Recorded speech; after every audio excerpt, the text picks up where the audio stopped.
Alors, je crois que ça y est, je suis en direct. Ça a été plus rapide que la semaine dernière. Je vérifie juste que ce soit effectif sur Facebook.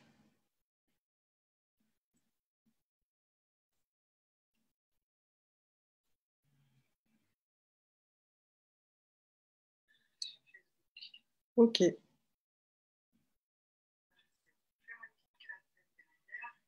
Je vais couper le son. Je ne sais pas comment faire ça. Bon, tant pis. Bienvenue. Bienvenue dans cette 10e session MyRH Bien-Aimé, ton rendez-vous du vendredi où on parle RH, vie professionnelle et management. Je suis vraiment très contente de te retrouver aujourd'hui pour parler transition, phase de transition. C'est un sujet qui me semble d'actualité et plus précisément ce que je te propose d'aborder aujourd'hui, c'est comment faire la part des choses quand on se réinvente, c'est-à-dire comment arbitrer entre le changement qui se produit, donc les nouvelles choses que tu veux ou que tu dois mettre en place, et d'un autre côté, tes obligations ou en tout cas ce qui peut être perçu comme le poids de la situation actuelle, de ton quotidien actuel. C'est ce que tu peux vivre, par exemple, si tu es dirigeant, dirigeante ou manager et que tu souhaites impulser une nouvelle direction, une nouvelle dynamique dans ton équipe ou dans ta structure et qu'en même temps, tu ressens le poids ou l'inertie de l'existant. Ça peut être le cas, par exemple, si tu souhaites développer ton activité à l'international et qu'en fait, aujourd'hui, la situation de ta structure, c'est une organisation 100% locale. Donc, c'est un gros changement. Et dans ce moment où tu souhaites lancer cette phase, il peut y avoir une tension entre le changement que tu souhaites impulser et la structure actuelle. C'est aussi ce qui peut t'arriver si, par exemple, suite au confinement, tu as pris conscience en tant qu'individu que tes priorités étaient différentes. Donc, par exemple, tu souhaites te lancer dans un projet de bébé ou tu souhaites changer ta façon de travailler. Donc, je dis n'importe quoi, basculer du salariat au freelancing. Et du coup, comment tu t'y prends pour jongler en fait entre tes nouvelles envies et ton nouveau projet et tes obligations liées à ton activité ou ton métier ou ton poste actuel. Et c'est d'autant plus compliqué quand ce changement s'impose à toi, quand ce n'est pas toi qui es moteur pour mettre en place ce changement-là. Donc, l'idée dans ce live, c'est de t'accompagner, de te donner des pistes ou en tout cas des tips, des astuces, des clés pour que tu puisses te repérer et naviguer en fait dans cette période de transition, en sachant qu'une période de transition, par définition, elle est inconfortable puisque tu navigues entre deux eaux et que comment dire, tu navigues à vue également. C'est aussi un sujet brûlant pour moi parce que mon activité donc avec Graines Avocat est en pleine mutation. Je me pose beaucoup de questions. Il y a plein de choses que j'ai envie de faire et je ne sais pas toujours par quel bout le prendre. Et du coup, je me retrouve à jongler entre ce vers quoi je veux aller et ma situation actuelle. Donc, mon offre actuelle, mes engagements actuels, comme par exemple le rendez-vous du vendredi avec ma RH bien-aimée.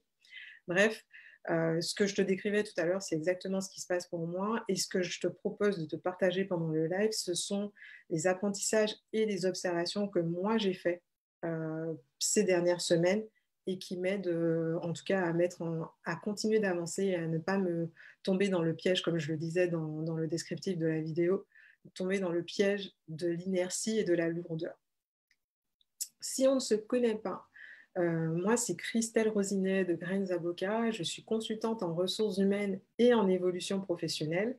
Et mon rôle, c'est d'aider les organisations, mais aussi les personnes comme toi et moi, à créer des conditions de leur réussite financière et humaine durable, en partant de leur ADN, c'est-à-dire de qui ils ou elles sont. Voilà. C'est parti. Aujourd'hui, donc, on parle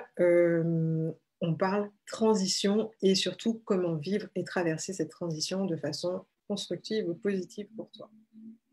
Je jette juste un coup d'œil sur Facebook pour savoir si tout se passe bien. Ok, donc j'ai une notification qui me dit que je suis en live, donc parfait. Si tu as des questions, n'hésite pas à me les poser à tout moment dans la zone de commentaires. Je me ferai un plaisir d'y répondre à la fin, quand j'aurai fini de te partager tout ce que j'ai à te dire. Et si tu regardes ce live en replay, ben, je me ferai un plaisir d'y répondre par la suite. Hop. Alors, ce que je te propose pendant ce live, c'est de te partager les 3 axes, ou en tout cas les 3 grands points qui me semblent essentiels de garder en tête quand on traverse une phase de transition ou qu'on souhaite amener du changement dans sa vie professionnelle. Je l'ai déjà dit dans les lives précédents, mais ce que je dis, j'ai un focus sur la vie professionnelle, mais ça s'applique totalement à ta vie, à la sphère personnelle en fait, et à ta relation de couple, à ta relation avec tes enfants, etc. Ce sont des choses que tu peux dupliquer à l'infini dans tout ce que tu entreprends. Donc le premier axe qui me semble essentiel, c'est définir des priorités claires. J'ai l'impression d'en parler très souvent, cette idée de focus et de priorité, mais pour moi, c'est vraiment la base. Si tes objectifs, si tes priorités ne sont pas claires et pas clairement définies, c'est compliqué de garder le cap. C'est comme si tu naviguais, comme si tu étais en bateau et que tu naviguais et qu'en fait, tu n'avais pas défini la destination, tu n'as pas défini pourquoi tu es à la barre. Bref, ça va être compliqué d'atteindre en fait ta destination de cette façon-là.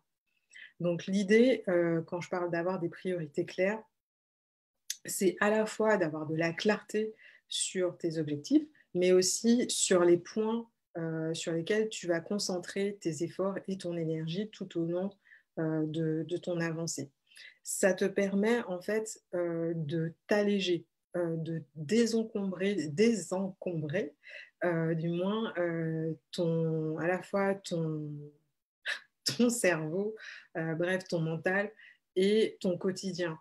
Euh, une phase de transition, une phase de changement, ce sont des périodes qui sont, j'allais dire compliquées, mais en tout cas qui sont inconfortables par définition. Euh, et donc, du coup, ça ne sert à rien, en tout cas, c'est contre-productif de rajouter du poids supplémentaire. Donc, quand je parle de poids supplémentaire, ce que je veux dire par là, c'est de l'émotionnel qui vient te ralentir ou te paralyser. Et quand je dis de l'émotionnel qui ralentit, je ne suis pas contre les émotions, loin de là. Pour moi, elles servent vraiment à quelque chose et ça peut être un carburant magnifique. Mais tes émotions ne doivent pas t'empêcher d'atteindre tes objectifs. Tes émotions ne doivent pas être une barrière entre ce que tu veux faire et ce que tu fais réellement. Si c'est le cas, je t'invite soit à aller redéfinir tes objectifs ou tes priorités, parce que peut-être qu'en fait, tes priorités ne correspondent pas à ce que tu veux vraiment, soit à vraiment faire un travail sur toi pour apprendre à, comment dire, j'allais dire désincruster, mais en tout cas apprendre à vivre ces émotions-là pour pouvoir les mettre de côté et rester focus sur ce qui t'anime et ce que tu veux mettre en place. Autre exemple de lourdeur qu'on peut rajouter quand on vit du changement, ça consiste à poser des actions qui ne sont pas pertinentes. C'est-à-dire que tu poses des actions qui n'ont rien à voir avec tes objectifs ou tes priorités. Là encore, c'est de la diversion que tu crées et qui t'empêche en fait d'atteindre ton objectif parce que par peur, par honte par peur de réussir ou de ne pas réussir, par honte d'aller en fait vers ce qui t'anime réellement parce que ce sont des choses qui font peur et auquel on n'a pas toujours été habitué. C'est pas, comment dire, c'est pas ce qu'on voit le plus souvent à la télé ou autour de nous. Des gens qui sont vraiment animés par ce qu'ils font et qui sont branchés H24 sur ça.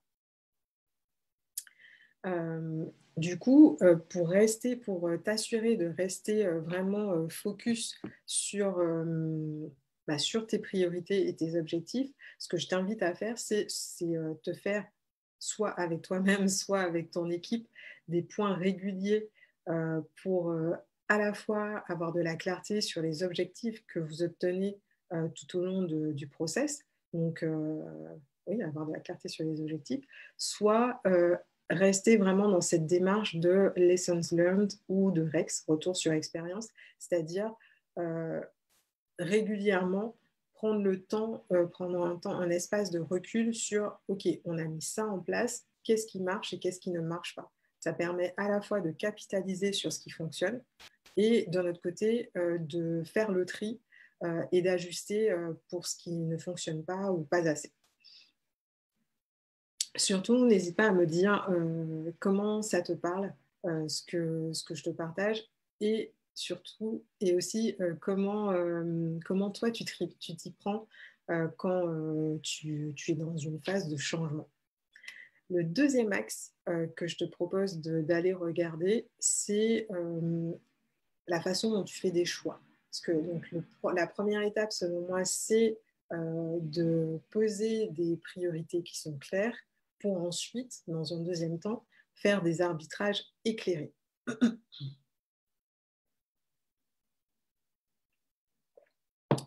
À quoi ça sert de faire des arbitrages éclairés? Tout à l'heure, je te parlais de la notion de focus. Donc, c'est encore, tu as ta priorité, tu as ton cap, en fait. Et l'idée, c'est de faire des choix qui vont vraiment dans cette direction-là et pas dans une autre. C'est aussi, comment dire, faire des arbitrages éclairés, c'est aussi apprendre à rationaliser. Alors, quand je dis rationaliser, attention, je ne parle pas d'être rationnel. C'est peut-être le mot le plus adéquat, c'est peut-être optimiser. C'est-à-dire, je ne suis pas, et tu n'es pas ni un Superman, ni une Wonder Woman. Ça n'existe pas. Et du coup, tu ne peux pas tout faire. Donc, il va être important que tu définisses ce que tu gardes et ce que tu enlèves. Puisqu'en fait, quand tu es dans une phase de changement, il y a des actions nouvelles, une posture nouvelle que tu vas devoir adopter pour atteindre tes objectifs. Donc, ça suppose de nouvelles choses à mettre en place. Et en même temps, il y a tout ce que tu faisais déjà ou tout ce que tu fais actuellement. Et en fait, ça va être compliqué de continuer à faire les deux, à moins qu'il y ait des zones où ça se chevauche. Mais si on est sur un changement, par exemple, très important, tu ne vas pas pouvoir continuer à faire de nouvelles choses et exactement ce que tu faisais avant. Donc, il va falloir aller regarder ce que tu faisais avant pour faire le tri, en fait. Et pour faire ce tri-là, je te propose plusieurs critères qui te permettront d'arbitrer et sont des critères que tu peux croiser entre eux, en fait. Le premier critère, c'est qu'est-ce qui sert tes objectifs à court terme, à moyen terme et à long terme. Dans ce que tu fais actuellement, quelles sont les actions, quelles sont les attitudes qui te permettront d'atteindre tes objectifs qui sont cohérentes avec tes objectifs. Le deuxième critère, c'est qu'est-ce que tu es obligé de faire.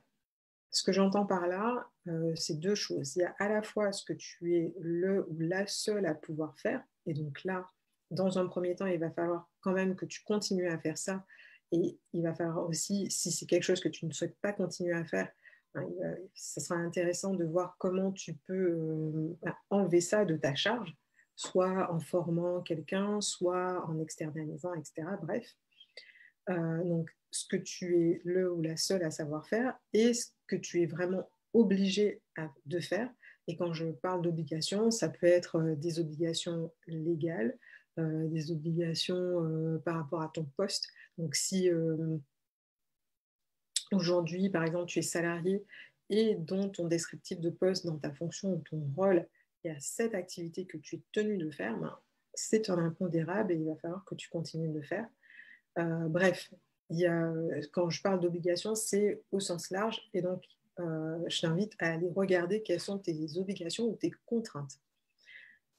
Troisième critère, qu'est-ce que tu décides de lâcher? C'est-à-dire, quelles sont ces choses que tu décides de ne plus faire? Plus faire parce que ces activités-là ou bref, ces choses ne sont pas vitales pour toi, pour ton activité. Bref, c'est peut-être, je cherche un exemple, ça peut être quelque chose que tu faisais parce que c'était un bonus.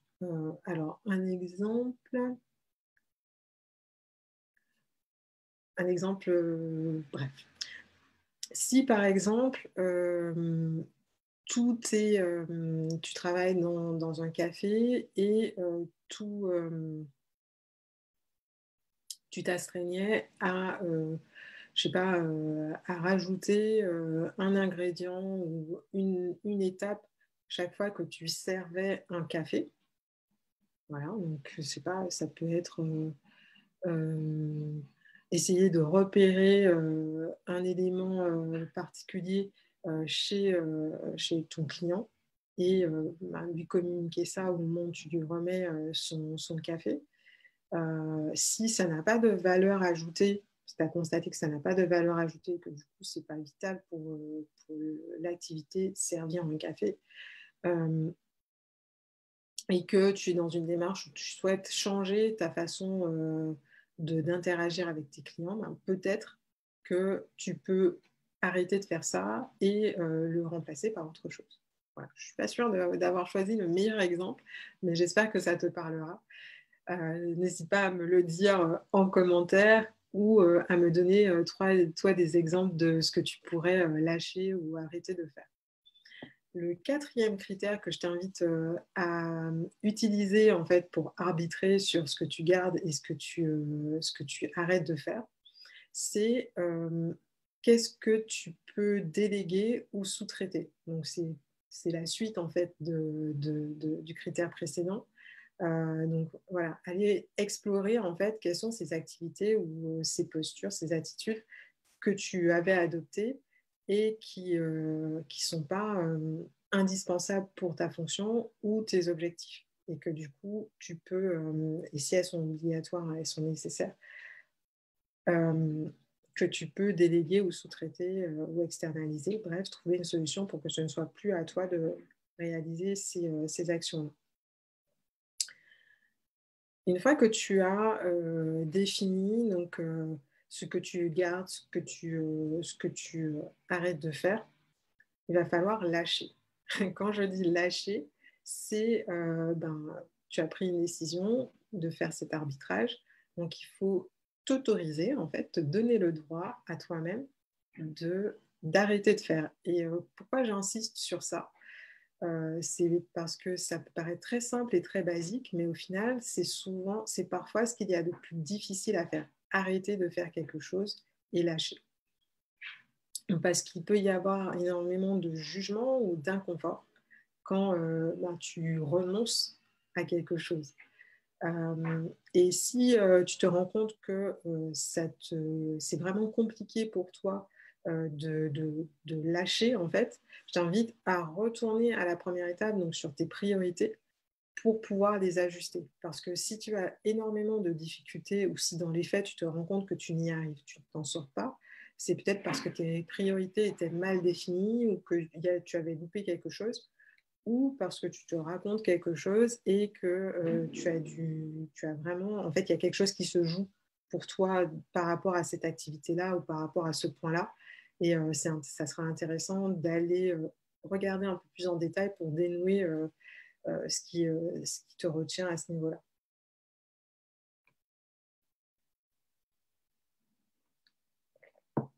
Le troisième axe, du coup, qui me paraît intéressant prendre en compte quand on vit une phase de changement, c'est le fait d'accepter de tâtonner. Donc, on a ces 3 étapes qui permettent de définir des priorités claires, faire des choix pour pouvoir faire des choix éclairés et ensuite, tout en acceptant de tâtonner. C'est un très, très gros challenge parce que c'est pas quelque chose qu'on a appris à faire, en fait. Et ça demande de dire adieu, pardon, au syndrome de ce que j'appelle le bon élève ou la bonne élève. C'est tout ce qui est associé au perfectionnisme, au fait de réussir du premier coup, au fait de se lancer quand toutes les conditions sont réunies ou quand on est sûr que ça va marcher. Bref, le syndrome de la bonne élève. Et ça, ou du bon élève. Et ça, en fait, c'est quelque chose qui crée du blocage, qui crée de la lourdeur et de l'inertie. Et c'est tout le contraire du changement. Le changement, c'est le mouvement, en fait. Donc, c'est accepter que tu vas poser des choix, tu vas poser des actions, apprendre à faire des choses nouvelles sans savoir si ça va marcher, sans savoir si tu t'y prends correctement. Et c'est, comme on dit, c'est en forgeant qu'on devient forgeron. Donc, c'est en faisant que tu vas te rendre compte si ça colle, si c'est pertinent pour toi et que tu pourras ajuster, en fait, au fur et à mesure. Tout à l'heure, je prenais l'exemple du bateau. Quand on navigue, alors non, je ne sais pas naviguer, mais ce que je me dis, en tout cas ce que j'ai vu faire, c'est que quand on navigue, on donne une direction et ensuite on ajuste en fonction du courant, en fonction du vent, en fonction de si on change de destination en cours de route. Bref, on donne une première destination, mais derrière, il faut ajuster en permanence. C'est exactement ça le process du changement. Et en fait, tout ça, ça donne énormément d'importance à la première étape, donc définir des priorités claires, avoir des objectifs clairs. Parce que si tes objectifs ne sont pas clairs ou pas assez motivants, ça va être compliqué en fait d'accepter d'être dans cet inconfort, dans l'inconfort de l'incertitude. Ça va être compliqué de faire preuve de persévérance et d'être dans l'ouverture à ce qui se présente à toi et aux opportunités qui vont se créer ou que tu vas devoir créer. Et j'ai envie de te rappeler simplement que les succès et les grandes avancées ne se construisent pas en fait dans le confort de ce qu'on connaît. Au contraire, c'est quand on sort justement de cette fameuse zone de confort qu'on peut créer des choses nouvelles, des choses auxquelles on n'aurait pas pensé. Et c'est typiquement c'est ce qu'on appelle le changement. Donc voilà. Surtout, dis-moi comment ce que ça t'évoque en fait, ce que je te partage. Et une dernière chose par rapport justement au fait de tâtonner, ça c'est quelque chose que, par exemple dans mon cas, sur laquelle je suis encore en train de beaucoup travailler, c'est le fait d'apprendre à communiquer alors qu'on est en train de tâtonner. Et ça, quand tu es manager, c'est extrêmement inconfortable, mais aussi extrêmement important. À la fois pour asseoir en fait ton leadership, en tout cas un leadership authentique, et aussi pour que derrière ton équipe, tes collaborateurs comprennent en fait ce qui se passe. Il n'y a rien de pire que d'avoir en fait l'impression que ton manager c'est une boîte noire, qu'aujourd'hui il te dit droite et demain il te dit gauche et tu ne sais pas ce qui s'est passé entre les deux. Et que lui, il n'explique rien en fait. Si tu te mets à la place de ton équipe, je pense que tu as déjà vécu des situations de ce type et il n'y a rien de plus frustrant et surtout, ça vient grignoter la confiance et la légitimité qui est accordée à la personne qui est en posture de leadership. Donc, c'est vraiment important d'apprendre à communiquer, même et surtout pendant les périodes de changement. Moi, j'associe ça à une notion d'authenticité et de transparence. transparence sur ce qui se passe, sur là où on en est, sur là où tu en es, et sur la direction que tu souhaites, vers laquelle tu souhaites aller.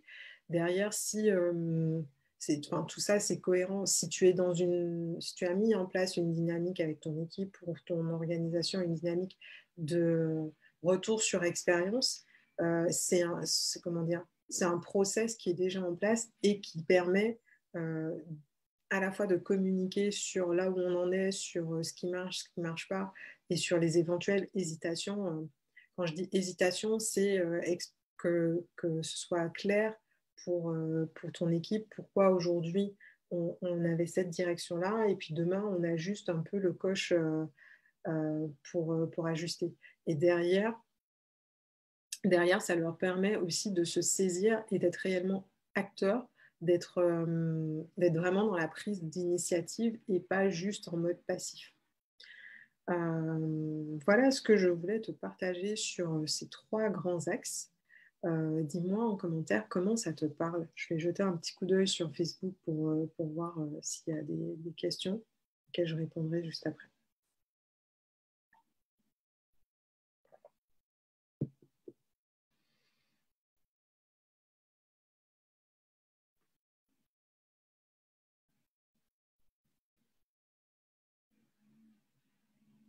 J'ai l'impression qu'il n'y a pas de commentaires. Ça se passe toujours bien sur Facebook, mais pas de commentaires.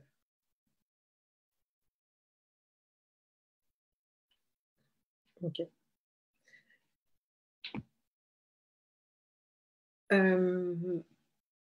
Du coup, comme chaque semaine, je termine par te partager les 3 mots-clés avec lesquels j'aimerais que tu repartes sur ce sujet de comment vivre les transitions dans ta vie professionnelle.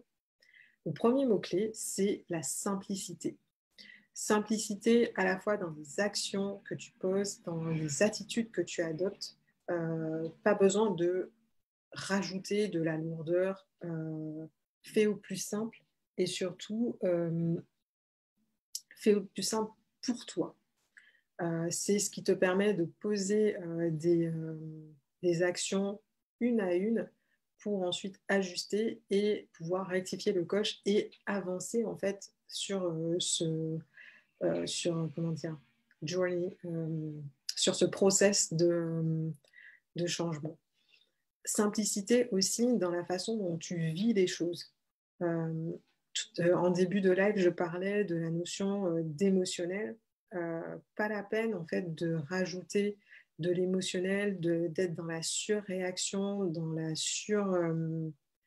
surcomplication, pardon, ou dans le blocage. En fait, c'est un fait. On est en changement, les choses bougent. L'idée, c'est plutôt que de te forcer à naviguer à contre-courant, à nager à contre-courant, ce qui est épuisant en fait, utilise le courant pour donner de l'impact, donner de la force à ce que toi tu veux en fait. Et c'est cette idée de progressivité.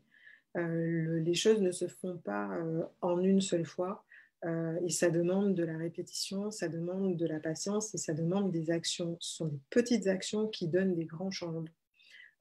Chez moi, aux Antilles, il y a cette expression qui dit c'est graine d'iri qui a plein sac d'iri. En français, littéralement, ça donne chaque grain de...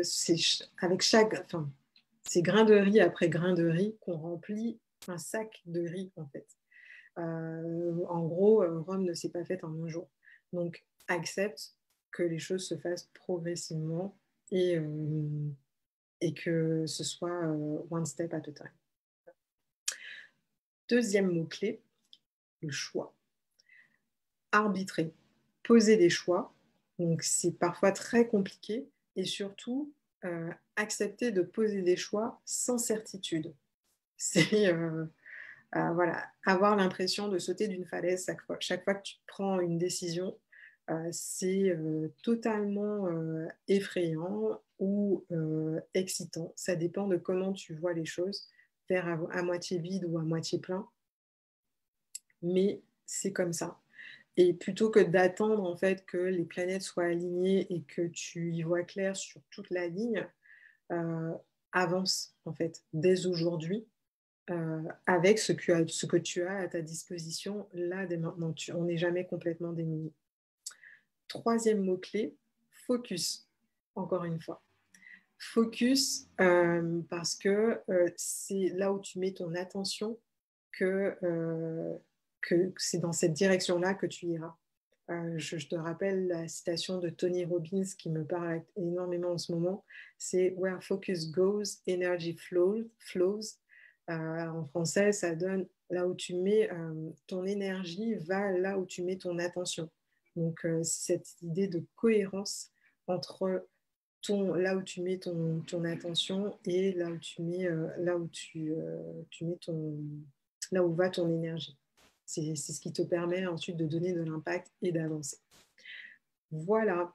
Si tu sens que tu as besoin d'aide, soit à titre individuel pour apprendre à faire différemment, soit en tant que manager ou dirigeant, dirigeante, pour accompagner tes équipes, ta structure dans cette phase de transition ou de changement, n'hésite surtout pas à me contacter. Je me ferai un plaisir de t'accompagner dans cette démarche et de faire le point sur tes priorités, enfin de t'aider à faire le point sur tes priorités et tes objectifs pour voir dans quelle mesure je peux t'aider. Voilà, je vais regarder s'il y a des commentaires sur Facebook.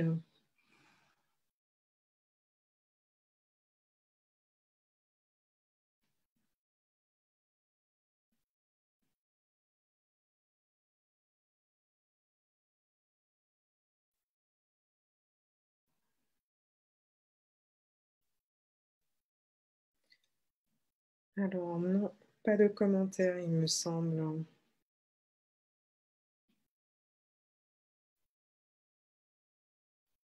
Alors, s'il n'y a pas de commentaires, en direct en tout cas, n'hésite pas à me mettre tes commentaires, même a posteriori, dans la zone enfin, sous la vidéo, que ce soit sur Facebook ou sur YouTube.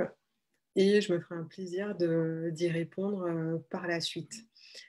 Merci encore si tu m'as suivi en direct et je te souhaite un bon week-end prolongé d'ailleurs. Et je te dis à la semaine prochaine. Bye.